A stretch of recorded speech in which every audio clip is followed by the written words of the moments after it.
ဒီကောင်လေးကပုံးထဲကရေကိုဘေးနားကပင်မှာလောင်းလိုက်တယ်မမျော်လင့်ပဲသူထွက်သွားတာနဲ့ညှိုးနှမ်းသွားတဲ့ဆက်ပစ်ပင်ကမယုံနိုင်လောက်အောင်ချက်ချင်းရှင်တန်လာပြီးအတီးတွေတီးလာခဲ့တယ်ဒီလိုနဲ့ကောင်လေးကပုံးထဲကရေကိုတောက်လိုက်တယ်အဲ့ဒါကြောင့်ခဏအကြာမှာပဲထူးဆန်းတဲ့အရာတွေဖြစ်လာခဲ့တယ်ရုတ်တရက်ခန္ဓာကိုယ်တစ်ခုလုံးပူလောင်လာပြီးပင်ကူအိမ်ထဲပတ်ချလဲသွားသလိုခံစားလိုက်ရတဲ့ခါကြတော့ခန္ဓာကိုယ်ပူလောင်တာတွေတက်တာသွားခဲ့တယ်အဲ့ချိန်သူ့ရဲ့အားကဆဲဆတိုးလာပြီးပေါင်းချိန်1000ကျော်ရှိတဲ့ကြောက်တုံးကိုအလွယ်တကူပဲမှနိုင်ခဲ့တယ်အဲ့ချိန်သူကရေရင်းနဲ့ရေကြောင့်ဖြစ်နိုင်တယ်လို့ထင်ပြီးပြန်ပြေးလာခဲ့တယ်သူပြန်လာတော့မထင်မှတ်ပဲရေရင်းဘေးကအပင်မှာစပစ်တီးများတီးနေတာကိုတွေ့လိုက်ရတယ်ဒါကိုတွေ့တော့ကောင်လေးကအန်တသွားပြီးအပင်ကစပစ်တီးကိုခူပြီးစားကြည့်လိုက်တယ်အတီးစားလိုက်တာနဲ့ခန္ဓာကိုယ်ကချက်ချင်းလန်းဆန်းသွားတယ်အဲ့ဒါကြောင့်သူကဈေးထဲသွားရောက်ရင်ပိုက်ဆံရနိုင်တယ်လို့တွေးပြီးစပစ်တီးကိုခူးယူကဈေးကိုရောက်လာခဲ့တယ်စမှာတော့လူတွေကချင်းတောင်းတစ်ခု$80ကဈေးကြီးရလို့ထင်ခဲ့ကြတယ်ဒါပေမဲ့$80နဲ့ရောင်းနေတာကိုတွေ့တော့လူများကစိတ်ဝင်စားရောက်လာခဲ့ကြပြီးတစီ80နဲ့ရောင်းတာပြီးတော့လူများကအန်တသွားကြတယ်ဒါပေမဲ့ကောင်လေးကဝယ်မဲ့သူတွေကိုမဝယ်ခင်အရင်စားကြည့်ဖို့ပြောလိုက်တယ်အဲ့ချိန်ကောင်လေးရဲ့အတီးကိုတန်တရားရှိတဲ့လူတစ်ယောက်ကစပစ်တီးတွေကိုမော်ဆန်လုံးနယ်လို့ထင်ပြီးတလုံးစားကြည့်လိုက်တယ်အဲ့ချိန်ချက်ချင်းကောင်းကင်တမန်တပါလို့ခံစားရပြီးခါနာတာတွေပျောက်သွားခဲ့တယ်အဲ့ဒါကြောင့်အဲ့ဒီလူက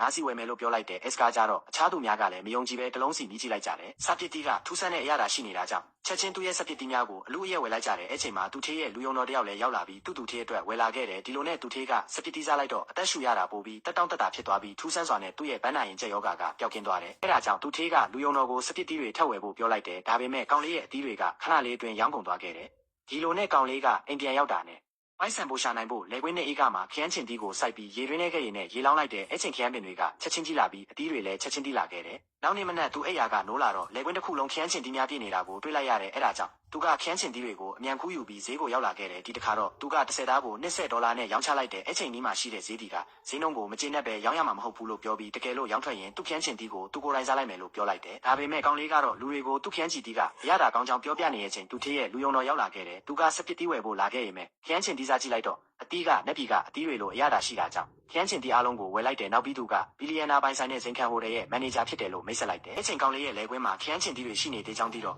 အဲ့ဒါတွေကုန်ဝယ်ဖို့ချက်ချင်း$4000လွှဲပြောင်းပေးလိုက်တယ်ဒါကိုမြင်တော့ဘေးနာကဈေးရောက်သူကအန်အော်သွားခဲ့တယ်ဒီလိုနဲ့ကောင်လေးကဒီလိုလုပ်နေရင်သူကမကြခင်မှာကျွဲဝါချမ်းသာလာမယ်လို့တွေးခဲ့တယ်